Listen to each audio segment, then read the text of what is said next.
Intestino delgado, mas imagem de intestino grosso não, só expliquei no quadro, né? Então vamos olhar agora essa imagem agora, como que é o intestino grosso. Lembram que o intestino grosso, né? Temos el apéndice, sí, tenemos el apéndice, ¿cierto? Tenemos toda la parte del colon. El colon presenta estas pequeñas dilataciones por segmento que se conocen como austras colónicas, né? Mas o que chama mais atenção histologicamente? Essa linha bem espessa aí. O que é essa linha bem espessa aí? As tênias, sim. Qual tecido qual camada muscular que forma as tênias? Lembram?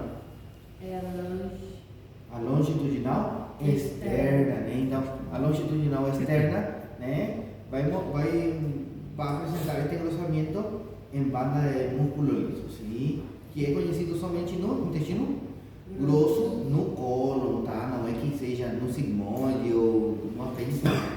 Apêndice e sigmoide fazem parte, mas não tem essa camada muscular aí, tá?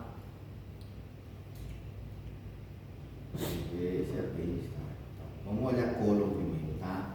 Então, tínhamos dito que colo, ¿cuál capa tiene el colo? Tiene una mucosa, una submucosa, una muscular externa, muscular.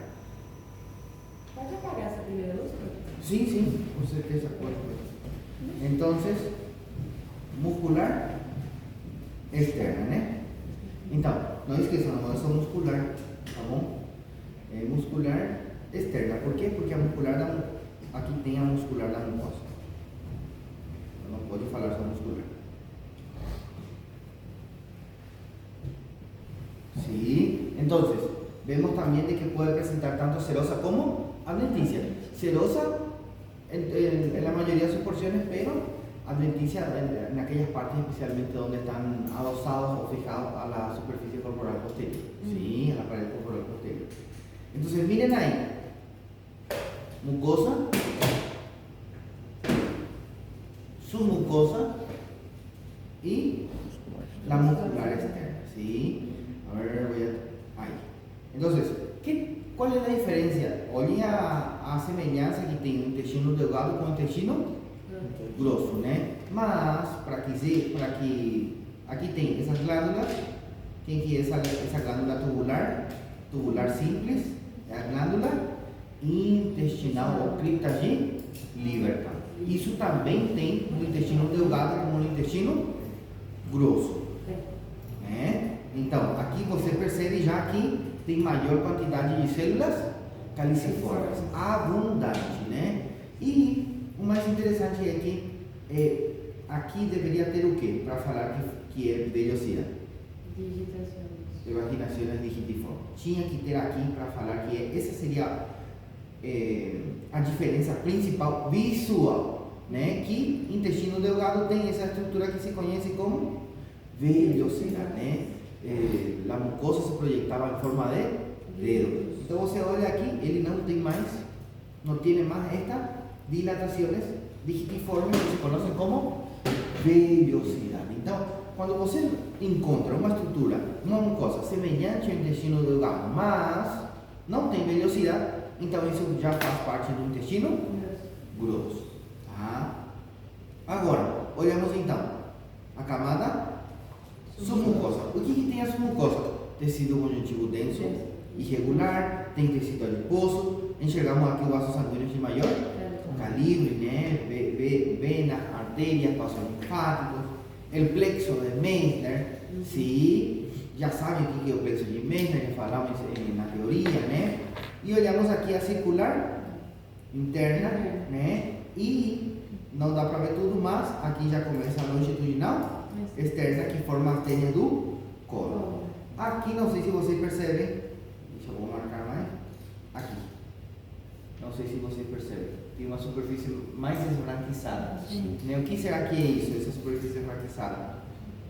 Plexo de Auerbach. Então aí você vê, aqui tem uma camada muscular com uma cor bem forte, aqui você vê a outra parte da camada muscular externa, camada bem forte, e no centro dele uma célula mais esbranquiçada. Sempre que você encontrar isso aí entre essas duas camadas, esse é o plexo de Auerbach. Muito bem. Então, olhamos aqui. Estamos olhando o quê? estamos mirando la mucosa del colon. ¿Ah? Entonces, el colon que va a tener un epitelio cilíndrico simple, ¿sí?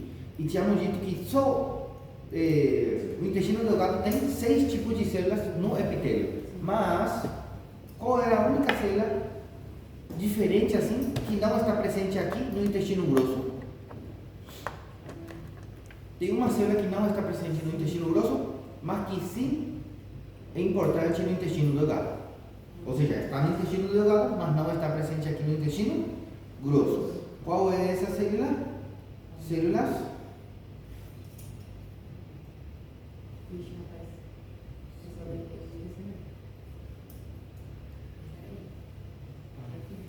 Panel. Tá? Então as células Panel não estão presentes aqui. Ou seja, o intestino grosso, assim como o intestino delgado, tem quase todas as células. Tá? Tem o enterocito. O enterocito geralmente é conhecido no intestino grosso como células mucosas absortivas. Tá? Já também encontramos células enteroendócrinas, secretoras de hormônio, células caliciformes, né? E a célula caliciforme, se você olhar aqui, está lotado, está cheio de células caliciformes. Por que será que o intestino grosso tem maior quantidade de células caliciformes? Porque aí se forma já matéria fecal, né? Então, esse mocó que se está formando aí tem que servir para lubricar, para melhorar o passo desse elemento sólido aí que já se formou, está se formando, né? Então, por isso tem maior quantidade de células caliciformes, né? Não tem vellosidade, embora acontece aqui também a absorção que acontece no intestino grosso é mínimo, é ínfimo comparado com o intestino delgado, tá? É ínfimo. Acontece? Sim, acontece, mas em menor quantidade, né? Olhamos aqui a muscular da mucosa, né? Não tem nada de extraordinário, né? Só essas pequenas diferenças. Mas o que eu tenho que ver para saber se... Então, essa cripta de Lieberman, que está aqui presente, tem também no intestino delgado, sim ou não? Sim. Tem também. Então, o que eu vou olhar assim, bem rápido, para identificar se é ou não é intestino delgado ou intestino grosso? Lembra dos dedos? De los dedos? Então, isso é o que você tem que mirar. La vellosidade, né? Como não tem mais aqui vellosidade, então aí já deduzimos que é intestino, faz parte do intestino grosso, especialmente do colo, né? Olhamos aqui, olha que bonitinho. Célula caliciforme, abundante quantidade. Então está fazendo aqui na invaginação do epitélio, está formando uma glândula tubular simples, glândula intestinal ou cripta de Lieberman, né? Olhamos aí, mesma coisa, abundante quantidade de células caliciformes, né? Então isso é característico, isso é normal, tem que ser assim, embora isso muitas vezes não é possível quantificar, tá? Olhamos aqui, olhem, células grandes, com um citoplasma importante, um núcleo redondo, um núcleo visível geralmente, né? Isso é o que? Neurônios, que se conhecem como células ganglionares, tá? E também, além de células ganglionares, também está acompanhado de fibras nerviosas. Então, como está constituído o plexo tanto de Meissner como de Auerbach? Embora este é o plexo de Meissner, né? Por que é o de Meissner? Porque estamos na submucosa. E aqui dá para ver muito bem o tecido conjuntivo denso e irregular. Então aí já estamos vendo o intestino grosso. Muito bem. Cólon, né? Especialmente cólon, tá? Então tem o epitélio, lamina própria, né? Ya el recto es un poquito diferente. El recto podemos ver que tiene una submucosa muy extensa. Vemos de que en esa submucosa también hay vasos, pero estos ya forman parte del plexo hemorroidal y son abundante cantidad, ¿sí? Y evidentemente la muscular de la mucosa como que va desapareciendo, ¿sí? Cada vez se va haciendo menos visible. Y aquí podemos observar la muscular externa, que tiene una circular interna y una longitudinal externa, ¿sí? Ya cuando está llegando al ano, o epitélio muda. Como que o ânus já está perto da pele, ele tem um epitélio, que é a continuação da pele, com o epitélio estratificado plano, sem queratina no começo, e depois já vai tendo queratina. Tá? Então aí podemos enxergar então. Tem um nódulo linfático, mas esse nódulo linfático é solitário. Tá? Nódulo linfático solitário. Vemos também que a mucosa é bem pequenininha, né? Mas o que mais ajuda no diagnóstico para saber se é ou não, se é el recto, son los vasos sanguíneos. ¿Sí? Siempre tienen que tratar de observar los vasos sanguíneos. ¿Ok?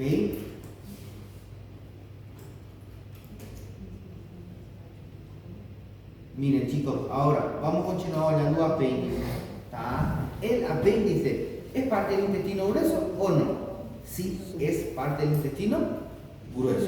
Sí, amigo colo. ¿Tá? Entonces vemos ahí, mucosa, submucosa, muscular externa y serosa. O que chama a atenção? Olhando assim bem rápido, com diferença do cólon e do reto. O que chama a atenção? Que apêndice, não sei se vocês lembram, na aula de órgãos linfáticos, quais são os lugares onde você encontra normalmente a normal, abundante quantidade de nódulos. Qual que era? Gânglio linfático, placas de Peyer do ilho, amígdala e também apêndice. Então o apêndice é considerado um órgão linfático secundário, né? Então olhamos aí esse anel que está conformando com um anillo, ¿cierto? Un anillo de nódulos linfáticos que se ubican por toda la pared de la submucosa, en las paredes de la submucosa del apêndice. ¿Sí? Qual que é a diferença deste com colo? Primeiro que este não tem tênis del colo, né? Porque tênis do colo é de quem? Já o nome fala, del colo, né? Não tem essa faixa de tecido muscular. Essa é uma diferença muito importante. Qual seria a outra diferença? A presença deste nódulo. Então, o que é isso? Nódulos linfáticos.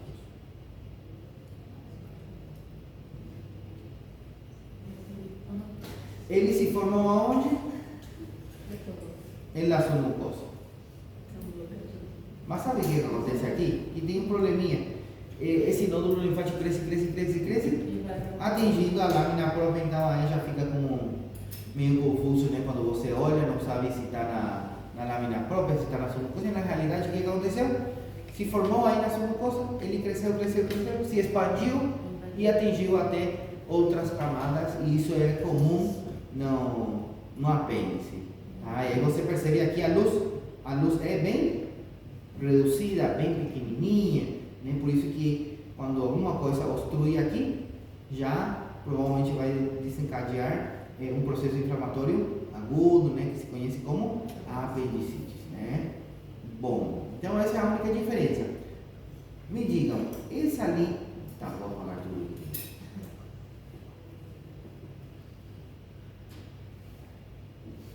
Alguém poderia me dizer o que é isso? Isso daí que eu estou marcando, o que é isso?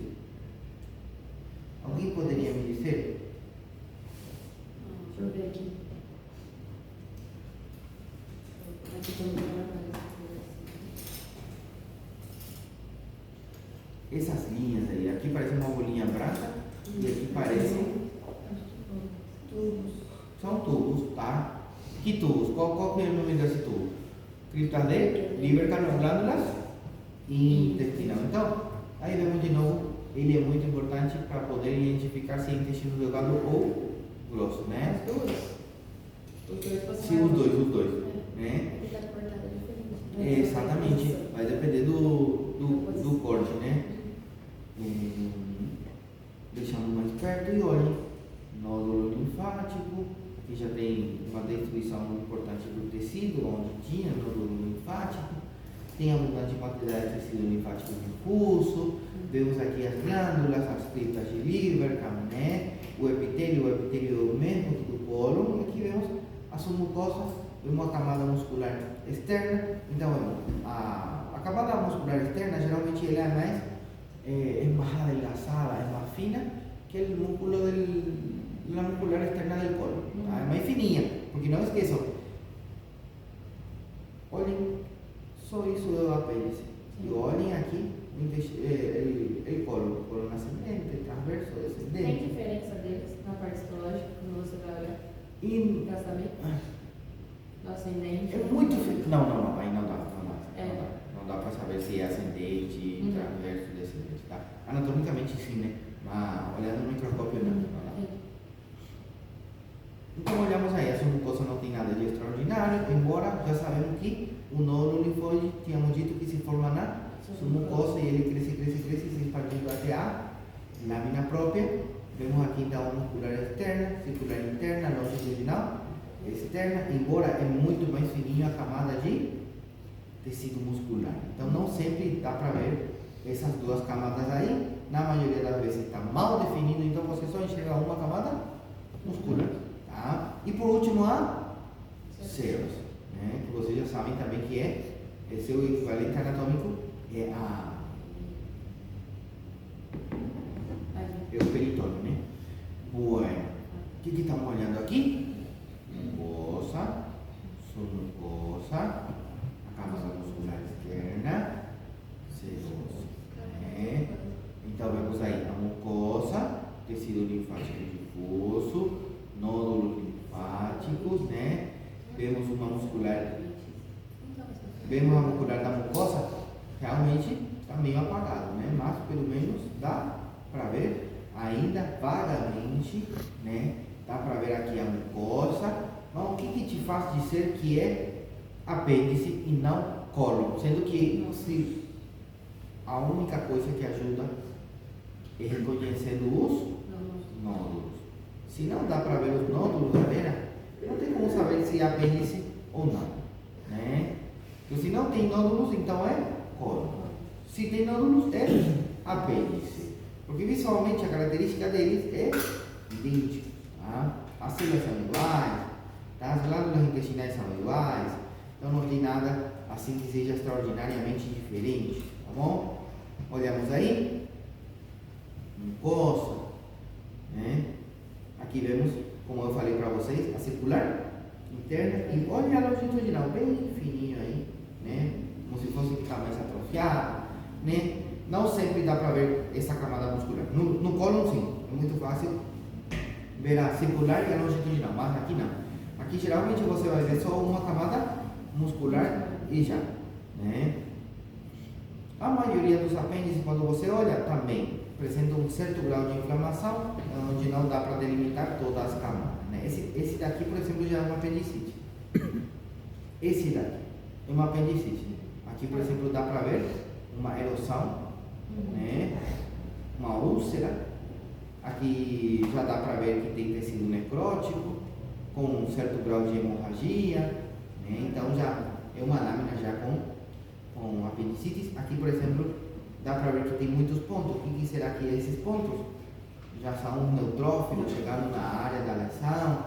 Então temos muito neutrófilo em toda a camada da parede, né? Então tem muita inflamação no apêndice, apendicite. A maioria das lâminas é assim, tá? E quase ninguém quer tirar o apêndice de forma saudável, né? Então tem aqui a camada muscular, circular interna, longitudinal, externa. Aqui tem, olhem, mesotélio. Por que mesotélio? Porque aqui dá para ver essas células bem achatadinhas, formando esse epitélio simples largo, né? Alguns autores falam que essa seria a camada subseroso, né? Não está errado também, porque tem muitas coisas aí. Tem vaso sanguíneo, tem fibras de colágeno, tem fibras elásticas, como toda serosa, tá? Então aí temos, galera, temos o cólon,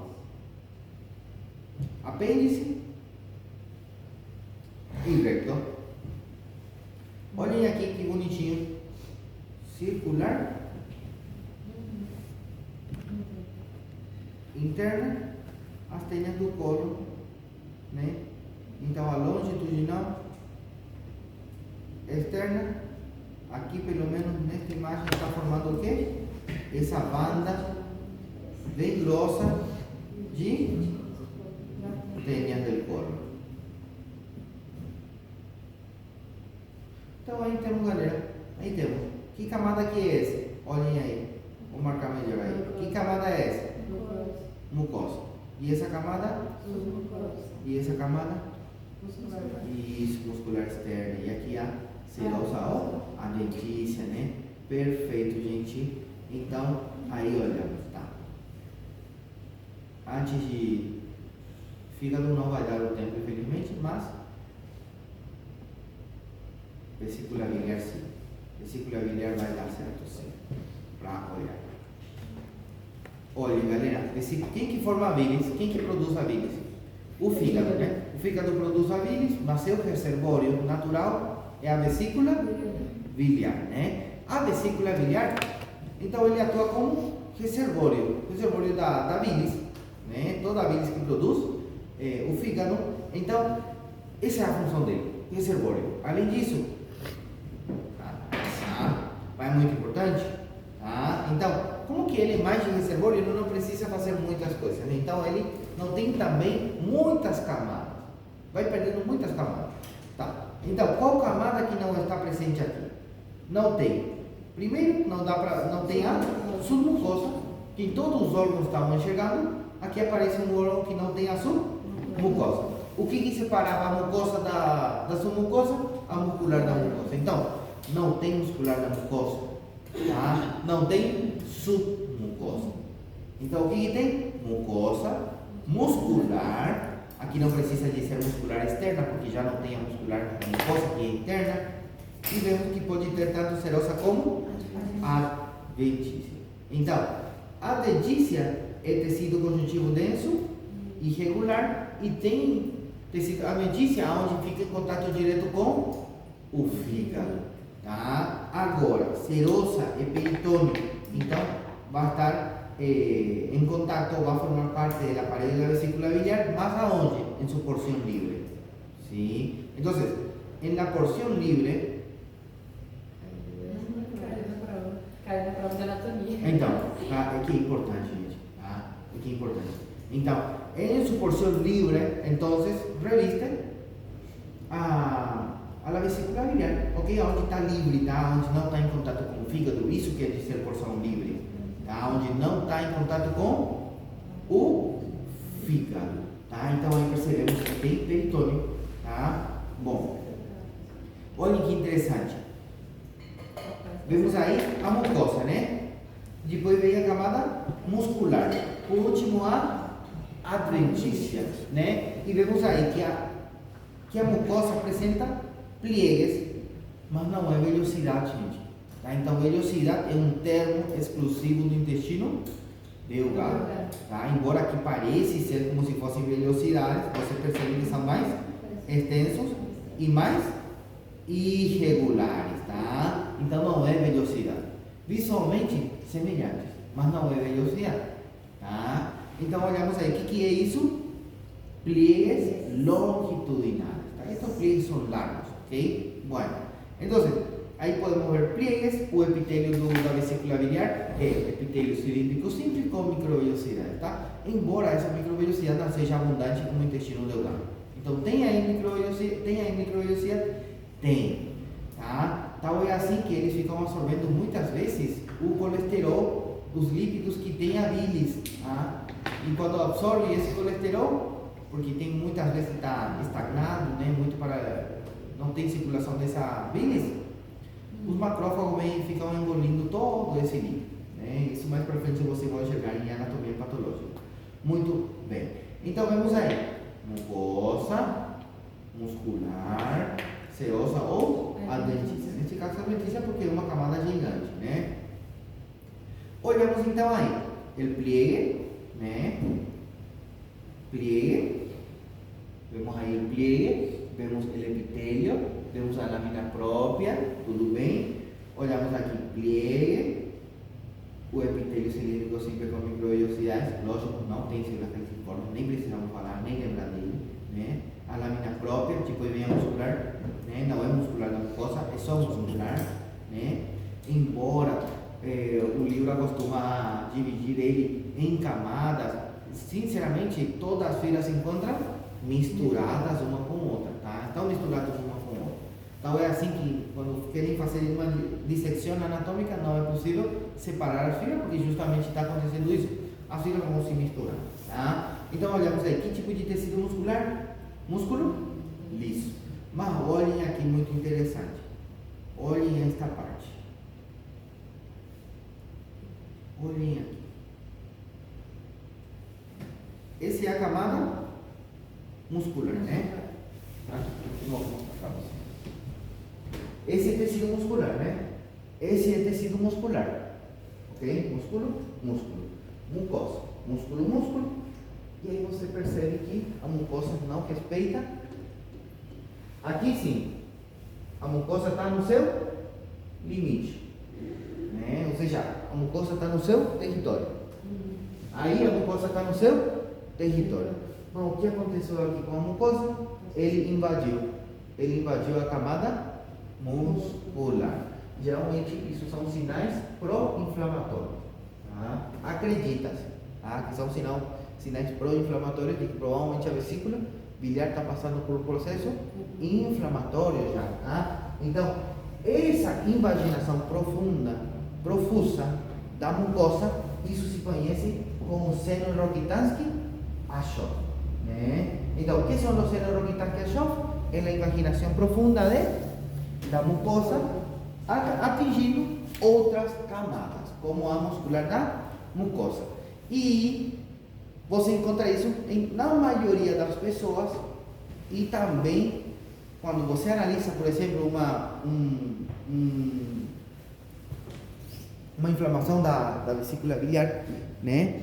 Você encontra esse seio de Rokitansky-Aschoff muito fácil. Então, por isso que se acredita que provavelmente, quando elas estão presentes, são indicativos de inflamação. Embora isso não dá para ver na ecografia, só dá para ver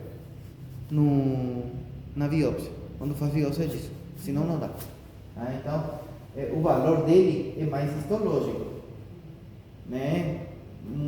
É muito importante para a patologia? Não, porque só dá para ver, não dá para ver antes, né? Então, aí vemos, galera. Tá? Então, aqui é o seno Rokitansky-Aschoff, é uma invaginação sacular em forma de saco da mucosa, né? Invadindo aí outras camadas, né? E isso, então, é característico da vesícula biliar. Então, vemos aí o epitélio, bem bonitinho. Olha as microvellosidades. Aqui está para ver essa linha bem espessa. Aqui está. Aí, esse é a microvellosidade. Tá? Essa linha, não sei se você consegue enxergar, bem escuro. Aí tem uma linha bem escura. Essa linha bem escura, essa é a microvellosidade. É o máximo que dá para ver a microvellosidade. Olhem aqui dá para ver melhor. Essa linha bem escura. Tá, né? No livro, por exemplo, quando você está estudando, ele te mostra como se fossem assim. Esquece, isso não dá para ver. Nunca. Tá? Então aqui está a camada muscular. Olhem aí, músculo liso, tanto no corte transversal como longitudinal. Tudo bem, galera? Então, até aí. Fígado e pâncreas, eu vou explicar isso para vocês vou mandar um vídeo para vocês em relação à aula de fígado e pâncreas, tá? Por quê? Para que vocês aprendam melhor, para que não seja completo, tá? Sim. Bom, então vamos a mirar láminas. ¿Qué les parece? ¿Quieren mirar láminas? Bueno, vamos a mirar láminas ahora de vesícula biliar, colon y Sinclair, no sé si temos colon. Temos. Só vou separar aqui, separei de tipo 3. Vamos para vocês, tá? Lógico que eu vou explicar depois a parte teórica bem detalhada, mas o pâncreas visualmente é muito fácil. O pâncreas é uma glândula mixta. O que significa mixta? Que tem uma porção exócrina e uma porção endócrina. A porção exócrina sabemos já. É uma glândula que tem que ter condutos, né? E também a porção secretora está constituída por acinos. E esses acinos são serosos, né? E depois vemos uma coleção de células endócrinas. Concentração localizada de células endócrinas. Como se conhece então essa concentração de células endócrinas? Islas pilotes de Langerhans. Tá? O que é islote de Langerhans? Uma concentração localizada de células endócrinas. Então olhamos aí de longe, o que tem? Acinos. Que tipo de acinos? Acinos serosos, né? Olhamos aí de longe, dá para ver condutos. O que dá para ver aqui? Olhem, acinos ou tipo acinos serosos. Por que acinos serosos e não mucosos? Porque mucoso é bem clarinho, mucoso secreta muco, então é mais clarinho, né? O seroso já é mais escuro, né? Olhamos então aí, acinos serosos. E aqui vem a porção condutora. A porção condutora está constituída por esses condutos, né? Que se conhecem como conduto intercalar, né? O conduto intercalar geralmente é epitélio simples cúbico. Já quando falamos de conduto interlobulilhar, ele acostuma a ser geralmente epitélio simples cilíndrico, né? E mais para frente eu vou explicar outro condutinho bem legal. Então, olhem aí, tudo escuro, né? Tudo escuro. Mas aqui aparece uma bolinha esbranquiçada. O que é essa bolinha esbranquiçada? Islotes de Langerhans. O que é o islote de Langerhans? É a porção endócrina. Se é a porção endócrina, significa que é uma bolinha onde tem abundante quantidade de células endócrinas. Então deixamos mais perto, mais bonitinho, para compreender essa imagem de longe. Acinos serosos. Quem que está aqui? Essa bola branca que dava para ver de longe. Agora olhamos de perto. O que tem essa bola branca aí? Células endócrinas. Então, esse acúmulo de células endócrinas formou uma ilha, né? Então, aí vemos essa ilha se conhece como islote de Langerhans. Então, o que é islote de Langerhans? Concentração localizada de células endócrinas. E aqui tem células pancreáticas maiores, como células pancreáticas menores, né? E tem 3 células muito importantes: células alfa, beta e delta. Alfa secreta glucagón, beta secreta insulina e a delta secreta somatostata. Tá? Então essas são as 3 mais importantes. Depois tem células PP, células enterocromafina, entre outros, né? Mas esses 3 aí, se você lembra, você pelo menos já fez sua parte, você pelo menos já tem ideia, noção do pâncreas, tá? O fígado, o pâncreas eu explico depois para vocês, mas por hoje é isso, galera. Tentem olhar pelo menos vesícula biliar, tá? Colo, né? Se tem, apenas e é isso. Dá para ver pâncreas? Dá. Se não, Eu tenho